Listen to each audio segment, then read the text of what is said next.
Magandang umaga sa inyo lahat mga kapatid. So, bumili ako nitong Mecgar na magazine for G17, no? 18 rounds. Alright. Okay, na-influensyahan tayo ng video ni Paring Paul, si Pistolerong Pinoy. Hindi, actually, nung unang nabalitaan ko to, syempre, bagong product, gusto ko subukan. Tsaka malaking bagay, lalo na ngayon. Kasi, di ba, nagpalit ako ng carry ko. Multi-purpose na pistol yung gamit ko. Bumalik ako sa pag-carry ng G17. Dati ang gine-carry ko is yung yung G3 at saka G3C. Kaya nag-expire na yung mga PTC noon. Tapos kailangan ko something na I can use sa competition, yung G3C, maliit naman. So, mas maraming round, tapos mas compact yung magazine, mas maganda. Kasi as of now, para magkaroon ako ng, ito yung kinikerry ko ngayon, naka 19 rounds ako plus 1, so 20 rounds, di ba? Okay? So, that means, na-clear tayo, ha? So, yan yung kinikerry ko ngayon. Kasi ko 17 plus 1, 18, parang nakukontihan ako. Hindi naman kasi hindi ako marunong bumaril. So, baka mamaya pag emergency, magkalat ako. Kailangan ko maraming bala. Pero hindi. Ang principle ko kasi, as many as you can, na pwede mong bitbitin mo. Para pag emergency, di ba, you'll never know how many rounds do you need. So, hanggat legally, pwede mo i-carry, dalin mo. So, ito, malaki. Kaya lang kasi ito, sacrifice ka. Kasi haba Okay? Nahihirapan ako dito, minsan sumasabit ito dun sa mga panny pack, sa mga bag natin, di ba? Kasi mahaba Imagine niyo ganyan itsura niya. Yan. Kaya nag-iinteresado ko. Kumpara mo dito, di ba? Ito yung yung flat base pad. Ganyan, di ba? So this is a stock na Gen 4 magazine. Asan yung Gen 5 ko? Ito yung Gen 5, ganun din, no? Actually, yung Gen 4 at saka Gen 5 na stock na Glock. Naman, madali lang. By the way, walang for sale dito. Nothing is for sale, Tanggalan natin yung bala, para makita nyo.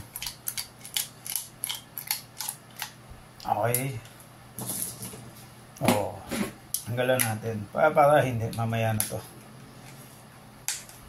Ito muna. Yung mga flat base pad, compare natin, Gusto ko lang i-share sa inyo. Kasi para nagtataka kayo ba, ba't kailangan pang bumili?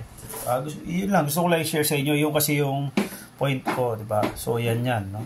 Tapos, ito yung 19 rounds. Gen 4, Gen 5 na magazine, pwede yan. Hanggang mula Gen 1, basta Glock 17 o yung 9mm na high cap, pwede yan, no? Sa lahat. Okay, sa lahat ng generation. Kaya alam, may pagkakaiba, discuss na rin natin. Yan, iba yung follower nito, orange, to black, Gen 4. To base pad, to may kanto. To wala ng kanto. Okay? Pero yung laman loob nito, yung spring, yung halos parehas lang yan. Pati material sa Glock, stock to, stock. Baka magtaka kayo, ba't may number? Sabihin ko na rin. Para pagka nasa range ako, or minsan nasa laro, ginamit ko, nag-jam. Alam ko ano number yung nagja-jam, or nagfe-fail. Okay? Ito yung Mecgar. Okay? So, itong Glock, stock, alam naman natin, polymer yung labas niya, diba? Tapos sa loob yung metal, yun. Kita nyo naman, diba? May bukod butas, the normal Glock. Ito is all metal. Okay? Pero, 18 rounds. Okay? 18 rounds siya. Tapos, may siya, yung pinaka parang finish niya or yung coating niya, para siyang parang Teflon makinis Hindi siya yung typical na blue. Diba? May mga magazine tayo na Mecgar dati, blued. Ito iba parang iba yung coating niya Para siyang, para siyang may coating na parang Teflon ang dating. Okay? So, kulay blue yung follower niya. Uy, igwas ng spring, Tingnan nyo, compare natin. Ito, swabe, di ba? Ito, lumalaban yung spring. Yun, Okay? So, ayan. Compare natin, Alright. So, makita nyo, nung malapitan. Sa mga gustong bumili, nagdadalawang isip, di panoorin nyo to, di ba? Yan, tapos may marking sa Mecgar. Ito naman si Glock dito sa likod. Okay? Ito naman, nandito yung markings niya na 9mm. Base pad, ito, magkaiba. Okay? So, hulaan ko, more or less, madaling baklasin to si Mecgar. Kasi di ba si Glock, may parang ano yan dito, yung lock dito sa gilid. Kailangan pipisilin mo pa. Di ba? So, pagbubuksan mo, kailangan pisilin mo yung gilid. Ang hirap niyan dati, buti nga nauso na yung mga ganitong tool. Okay? Buksan natin para mas maikumpara natin yung base pad. Base pad muna, ha? Okay, yan. Maganda. Ba-compare talaga natin. Mabilisan lang to. Share ko lang. Tutuwa ako eh. Mecgar. Okay. So ito, more or less, parehas to ng ibang magazine ni Mecgar. Kaya lang yung dati kay Mecgar, ganun din, bilog, diba? Ito, ngayon ko lang nakita si Mecgar, naglabas na square yung tinutulak. Yung pinaka-lock niya. Mukhang maganda eh. Okay, so tingnan natin. Yun. Tinutulak nga. Tapos, more or less, ano natin siya. Ulo, ayo, yun, weak na ako. Okay, yun. Base pad, muna tayo. Comparison. Ito si Glock. Sorry, may takip eh, may number. Polymer, of course, no? Tapos meron siya number, model number siguro. Ito kay Mecgar. Ang ganda ng labas, ni Mecgar, no? Sulit. Okay. Pag binaligtad mo, yun lang. Okay naman, pero parang mas maganda yung loob ni ano. Ito parang hanger. Anyway, hindi matibay, Normally matibay yung mga base pad ni Mecgar. Okay? In fact, pareha sila. So kung mapupunan nyo, ito yung pagkakaiba nila. Ito yung sinasabi ko, lock. So sa Glock mugs, bukod dun sa naglalak dito, diba, yun sa tinutulak natin bago kalasin, meron siyang ganun sa gilid. So, nandito siya sa tube ng magazine. Yun. Kaya hindi siya basta-basta nahuhugot. Kailangan medyo pipisilin mo yan para pag dinipress mo habang kinakalas mo, kumawala siya doon sa notch. Kaya mahirap magbaklas, diba, ng base pad ni Glock. Anyway, just for comparison, so mas madaling kalasin si Mecgar. Kumpara natin ang gusto, puta, para maganda. Tatanggalin ko, So, napunan nyo kaagad, ito, si Glock, nung kinalas ko, humiwalay kaagad itong pinaka parang base plate niya pa sa loob. Yung base plate niya, humiwalay. Ito yung sinasabi ko, naglalak doon sa, ito, yung bilog, diba, sa base pad. No? Tumutulak siyang pa ganon. Ayun, pa ganon, diba, yan yun. Yan yun. So, aside dyan, pag nag-lock na yan, sa gilid, dito. Yung notch dito, ito. Yung notch na yan, dito. Yan. Alright? So, ngayon, compare natin. So, yun si stock Glock. Pag hinila mo, ganyan. Alright? Tanggalin natin yung iba. Mas kita. Si Mecgar, pag hila mong gano'n, eto nakalock. Parang yung mga dati niyang model. Ay, hindi pala. Hindi ganito yung dati. Pero ito nakalock, Ibig sabihin nakalock, nakadikit siya, hindi siya tatapon-tapon. Pag kinuha mo, isang buong assembly. Okay? Tapos, pag kinumpara natin, okay, yan, makikita nyo yung comparison. Ito naman to, ito, wala yung notch na, kagaya sa, sa stock. Diretso lang siya. Ito lang naglalak talaga. Yung butas na pag ganon. Ay, sorry. Pag ganito pala to. Yan, yan lang yung lock niya. Pag gumanyan na. Kaya mas madali siyang baklasin. Madali linisin. Kumpara natin yung follower. Kasi minsan nandiyan yung sekreto, bakit napagkasya niya 18 rounds? Bakit si Glock 17 lang? Ito na yun. Okay? So makikita nyo, actually parang mas mahaba pa nga ito eh. Hindi pero manipis yung mismo dito, yung follower. Although sa loob niyan, parang ganun din eh. Parang hindi ko makita yung pagkakaiba, Kasi sa mga magazine sa 1911, may dugas dyan dati, yung mga high cap, yung mga makaka-relate yung mga naka-standard. Diba, nininipisan natin yung mga follower para madagdagan ng rounds. Okay, without putting yung sobra-sobra extension sa kasi kailangan pumasok sa box diba? Okay, tas kung mapupunan nyo, mas mahaba yung spring ni Mecgar. Mas marami siyang load, +1 na siya, Parehas na base pad, parehas yung dimension, ayan, parehas lang ng dimension niya. Okay, pero mas marami siyang round, magkasing haba. Ayan. Magkasing haba lang sila. Parehas ng dimension. Pero +1. Tapos, mas mahaba pa yung spring niya. Ibig sabihin, pag nag-compress siya, okay, mas mahaba pa yung spring, no? Yung compression niya. Pero mas marami pa siyang load. In-expect ko, mas maiksi yung spring niya. Kasi dati, uso yun, nagpuputol ng spring nga, tapos i-adjust yun dito para dumami yung rounds ng capacity. Siyempre, mas marami kang coil, pag compress, mas makapal din siya sa loob, no? So, yung capacity mo, mas limited. In this case, mas marami to. Bilangin natin, ha? Bilangin natin yung isang buong ikot. So, ibig sabihin nun, yung nasa taas ang bilangin natin. Kasi nakaikot siyang ganun. Diba? So, ito, kay Glock, stock. Ayan, parehas yan ang position, ha? Ayan, pag ganun. Kay Glock, 1, 2, 3, 4, 5, 6, 7, 8, 9. Ito kay Mcgar, okay? 1, 2, 3.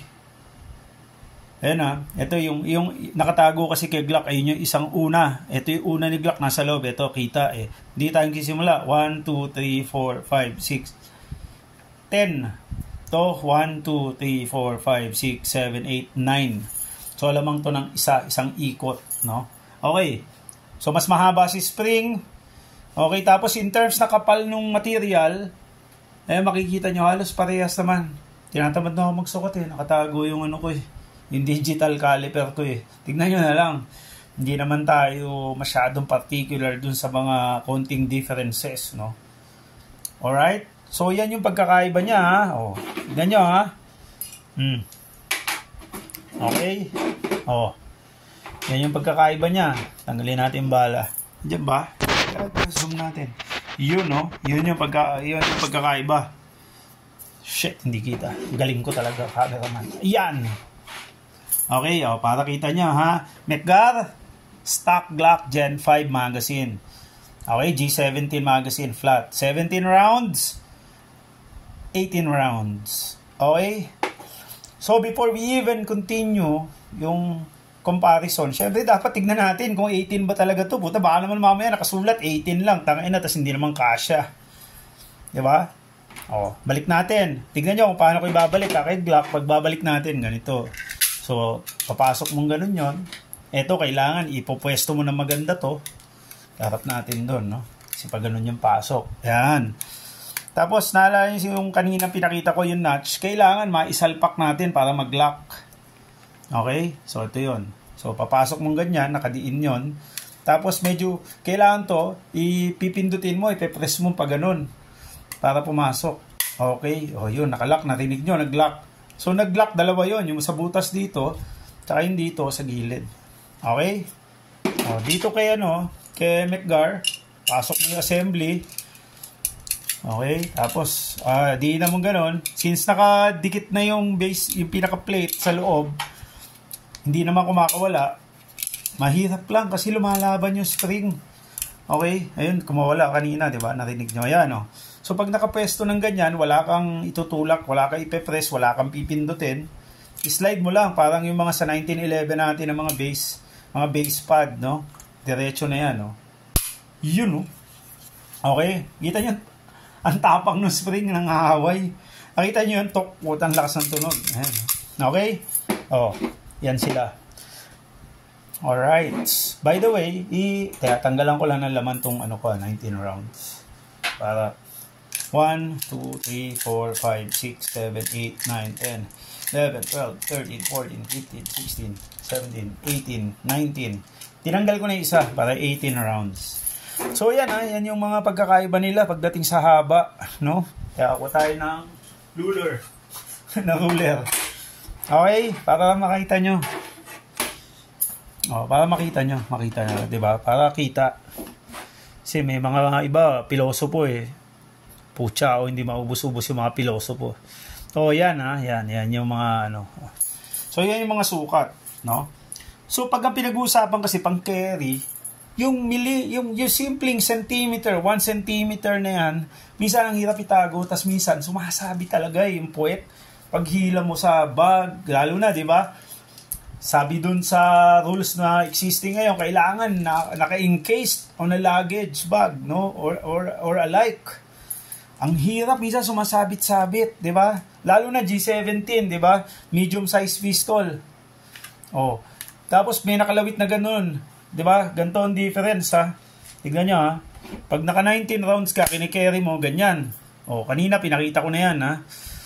Pagka naka flat base pad ka, ganito lang. Oh, 'di ba? Ang laki ng difference. So yung ganyan. Oh, 'di ba? Oh, malaking pagkakaiba yan. Sa mga nasa ibang bansa na pwede inside waistband, 'di ba? Bumabakat yan. Kaya hanggat maaari, pag nagkikerry ka, naka-flat ka hanggat maaari. So advantage yun, meron ka 18 rounds. Pag gagamit mo to si Metgar, plus 1, 19 rounds. So, di ba? Flat. Alright? Kaya, ginusto kong bumili nito. Okay? By the way, binili ko to sa Tactical Corner. Thank you, mga... Nakalimutan ko yung pangalan mo, ma'am. Yung taga North Sagaray. So, tignan muna natin kung kasya. Pucha, baka mamaya hindi kasya. Tapos, review ko na review. Punyeta. Oh, 1, 2, 3, 4, 5, 6, 7, 8, 9, 10, 11, 12, 13, 14, 15, 16, 17, 18. Teka, bakit 18 na? 19 lang ba? Ay, oo. Chamber pa na hiniwalay ko kanina, yung nandito. So, 18. Ito, yun, makikita nyo. Okay, so 18 rounds. Tapos, lagay ko doon, ha? Oh, 20 rounds yung nakalabas ko pala. Dahil chamber, galing sa chamber yung isa kanina. So kung mapupunan nyo, yung iba kasi, pagka ganitong mga magazine, tapos ini-increase yung laman, normally, matigas. Ito, may allowance pa siya. Okay, bakit ako particular dito? Sinatanasan ko mag-tinker ng mga magazine ko dati, sinasagad ko. Minsan yan, ang nangyayari, ito papakita ko ha. For example, ito 19 rounds. So, plus 2 base pad na to, 19 rounds. Pero pag ito, naka-full na 19, ayan, ang tigas, oh. Bakit yan nagmamatter? Sa mga 1911 dati, wag ko sa Glock, hindi ko pa na-experience. Pag matigas na to, nakasagad, ang hirap mag-home ng magazine. Okay? Minsan, hindi positive. Pag ganun mo, biglang lalaglag yung magazine. Kaya kailangan, isla mo na malakas. Sa yung pagsalpak mo, no? Nangyayari yun sa laro. Diba? Yung mga nagkakalikot na, yung mga kagaya ko makukulit, kala ko basta kalikot lang, no? Okay na. So, napagkakasya ko dati sa Metgar na caliber 40 plus 2 base pad, pero napagkakasya ko yun hanggang 20. Kinakalikot ko yung spring at saka follower. Pero, pagka medyo lalamya-lamya yung pagod ako, nag-reload ako ng maga, naglalaro ka, di ba? Change mag, bam, ganyan. Mahina yung pagkakaano ko, nalalaglag. Kasi lumalaban to di ba? Tumutukod to doon sa doon sa loob, di ba? Tutukod to. Kaya importante 'yon. So ito ngayon, kaya ako in-emphasize yun, ito, ayan, medyo matigas na to. Di ba? Kaya kailangan diyan, hindi pwedeng basta lagay mo. Kailangan pupuwersay mo. Pupunan nyo, ganyan, ayan, maluwag. Sa ibang barel, tumutukod yan. So ito, malambot na malambot, Parang, kung gugustuhin, baka pag kinalikot ko to, pagkasya ko pa to parang kasya pa 19 pag iniksian nyo spring. Hindi, joke lang, huwag nyo gagawin, okay, mga ngalikot ng magazine. So ngayon, pagka ginamit mo, sarap, okay? Tapos pagka ni-release mo siya, yung iba, gaya nun, di ba, maraming imitation na Glock na lumabas ng mga magazine dati, mga 30 rounder. Pagka sinalpak mo, pagka ni-release mo, hindi bumabagsak. Kailangan pa hilahin. Ewan ko, China, Korea, maraming lumabas na ganun Tapos hindi siya drop, hindi siya nag-free drop. Pagka pinindot mong ganyan. Okay? Yan, ganyan, di ba? Tas to. Hanggang lang kulin laman, ha. Ito para kita nyo, ha. Bilangin natin. Kung 18 talaga. 1, 2, 3, 4, 5, 6, 7, 8, 9, 10, 11, 12, 13, 14, 15, 16, 17, 18. Tayo. Ang lakas ng spring. Lagay natin dito. Baka sabihin nyo, medaya Kasi diba, uso ngayon online. Ang problema, minsan hindi naman nare-review na maayos yung online. Hindi, ang hirap bumili blindly. Kaya sineshare ko to. Para yung gustong bumili, at least may idea kayo, ano yung bibili nyo. Hindi yung nakita nyo lang by specs, okay na. Okay? Alam nyo naman ako, gusto ko lang ganong mga sineshare ko sa inyo. Eh. Oh, ito. Titignan natin kung nagdadrop ha. Oh. Oh, yun oh. Swabing-swabe yung bagsak ko. Hindi siya naiipit. Kasi marami ako dating mga nagbebenta ng mga murang magazine daw. Mga 30 rounder. Pero po siya, pag ginanon mo, ipit. Ito, ganda ng bagsak oh. Tsaka yun nga, yung makinis kasi to. No? Ang kinis niya eh. Kaya pagka, ano siya, nirelease mo, bagsak agad. Tapos, yung question na iba, mas matigas kasi yung material na ito, metal. Tapos yung ating mag catch, ito no, yung mag catch at mag release, yung sa loob yung mag catch, is sabi nila baka daw maputol. Ngayon, sa totoo lang, ayoko mag-comment muna, no? May posibilidad nga na, maputol, mapudpod, may posibilidad. Bakit? Mas matigas yung material na ito eh.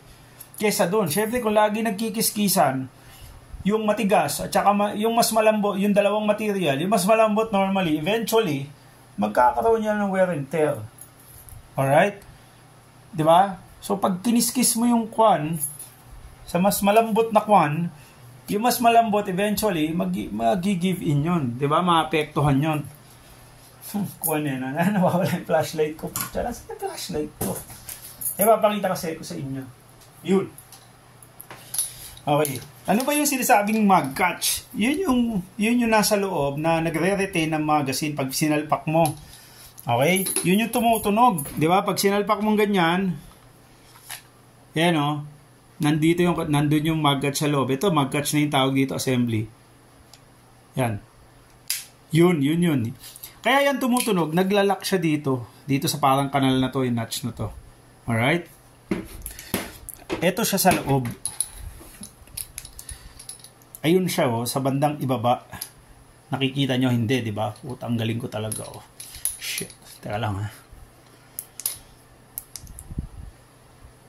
Yun. Yung nasa loob, nasa bandang ibaba. Ito ha. Teka, paano ko gagawin to? Kakagatin ko ang flashlight. Ngungu ako kasi kagat-kagat ko yung flashlight. Tang-ina nga, ang hiyakita eh. Yun. Ito. Yun.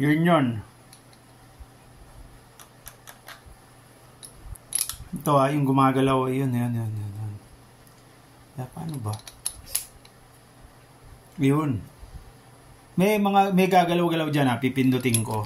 Yun. Yun yung gumagalaw na yun. Yun. Yun, yung gumagalaw na yun. Nasa baba, lower left corner. Okay, yun. So eventually, yan yung dumudulas doon, papunta doon sa notch. Kaya naglalak. Kaya pag pinindot mong gano'n, magre-release, di ba? Okay. So yun, sabi nila, may mga fears, no? Eventually, baka daw maupod. Well, lahat ng bagay kasi, pag nagkikiskisan, nauupod. Di ba? Makikita nyo nga, di ba? Kahit itong magazine na to, may mga gasgas na rin. O, ayan, no? May gasgas na rin, di ba? O, polymer to polymer yan. Merong gasgas. May wear and tear talaga kahit saan. Metal to metal, wear and tear. Rubber to rubber, wear and tear. Plastic to plastic, magkakaroon yan. Basta moving. O, yun. Yung pinakita ko bumababa kanina, pag pinasok nyo to, yun yung di bababa yun kasi dadaan dito, makinis to. Tapos maglalak siya dito, kaya tumutunog. O, yun, o. Tanyo, yun, o. Diba, gumagalaw to. Ayan, o. Tapos tataas yan, pagka nag-lock na. Yun. O, pagka ni-release natin, yan din yun. Yan yun. Sabi nila, yung loob na yun, yung pinakita ko kanina sa baka daw maupo. Well, unang-una, mura lang yan. Di mag-stock ka na lang, diba? O. Tsaka hindi agad-agad nasisira yan. Kasi nga, hindi naman talaga sila naggagasgasan. Why? Kasi makinis. Pag makinis, lesser yung friction, lesser yung wear and tear. Diba? Parang makina nyo ng kotse, kaya nga may langis yan diba? Oh. Para yung mga moving parts, diba? Nilalagyan din natin ng langis. Para, Pag makinis na siya, nagkakaroon ng friction, lesser yung friction kasi makinis siya eh. So ito, since makinis siya, I don't think magiging problema yun. Pero who knows, di ba? Gamitin natin ang gamitin, tignan natin. Kung pwede lang, gantihin ko ng gantihin mga 1,000,000 beses. Kaya lang, nakangawit yun, di ba? Para na akong tanganan. Pero anyway, gagamitin ko to. Hindi ko na lang sure na may video ko lahat. Pero pag may na-encounter akong problem, edi sabihin ko sa inyo, di ba? Yun naman tayo, di ba? Sharing lang. Magkaroon tayo ng idea. Okay? So, yun. Maraming salamat sa mga nanood. Sa mga magtatanong, eto na, magkano ang bili ko? Sigurado ko yun eh. So na, papakita ko 3, 2, 1. Discounted price, less 20%. Gun show price. Ito, ang bili ko dati, gun show, 1.8. Okay? So, at the end of the day, you'll be the one to decide if you would want to spend for an extra round. Pero gusto ko ipaalala sa inyo, gusto ko i-highlight nga yung sinabi ko kanina, may mga pagkakataon that extra ammo you have could save your life. Diba? Kaya dalin mo. Hanggat kaya mong legal na dalin mo. Lalo na kung talagang endangered yung buhay mo. Sa maniwala kayo sa hindi, dati nagdadala ako, no? Carry ko caliber 40, 20 rounds magazine plus 1 in the chamber. Ayoko na sabihin ko ilan dala ko extra magazine, pero I could tell you I am within legal limits yung dinadala ko. Pero ang nakapasok sa baril ko 20 rounds plus 1, caliber 40. Alam yan ng mga nakakakilala sa akin. Sabi yan, latangin na tol, paranoid ka yata. Hindi, kasi during that time talagang malupit yung death threat sa akin. 'Di ba? Isipin nyo, nagkikarry ako dati 1911 full size, puta, 8 plus 1. Diba? Tapos biglang nakita ko yung yung nauso nga yung standard, puta, caliber 40, tapos kaya ko ng 20 rounds sa isang magazine, tapos plus 1 round, di 21 compared mo sa 8 rounds plus 1, tapos may backup ka mga 10 rounds, diba? Mag-change ka pa. So ito, so meron kang 18 rounds plus 1 in the chamber, meron kang 19. Kung backup din lang, pwede ka magsundot ng isang 19. O kaya, isa pang ganito. So, meron kang ilan? 20 or dalawa pa, di ba? Ay, sobra ka na sa 50 rounds no? 50 rounds lang yung PTC natin Di ba? Pero doon sa mga allowed na mag-carry ng more than 50 rounds, no? Lalo na kung LEO ka, tapos may PTC ka, tapos sport shooter ka. Di ba? Kung may PTC ka magdala ng mga ammo na mas marami, hindi magandang option. But still, kahit dalawang magazine lang dala mo, okay na, di ba? Kesa 17 plus 17, tapos yung concealability, okay pa. Alright? Yun lang, sharing lang mga tol. Maraming salamat sa mga nanonood. Kita-kits tayo sa range. Medyo nag-okay tuhod ko lately. Kaya lang nasira yung phone ko ngayon. Dapat nasa range ako. Dapat sa range ko re-reviewin to Kaya lang nasira yung phone ko. So, tas hapon na ako nakauwi. Hindi na ako nakadaan ng range. Okay. Pero anyway, at least naibigay ko sa inyo yung comparison. Hanggang laman loob ng magazine, di ba? Naipakita natin. Tsaka naipakita ko yung mga points, no? Okay. Functionality, capacity. Okay. Tapos kit niya, kulay green. Tutuwa ako. Okay lang. Maraming salamat ulit. Kita-kits. Ingat kayo. Stay safe, mga kapatid. Huwag kalilimutan, ha? Safety lagi pag hawak ng baril. Salamat. Bye-bye.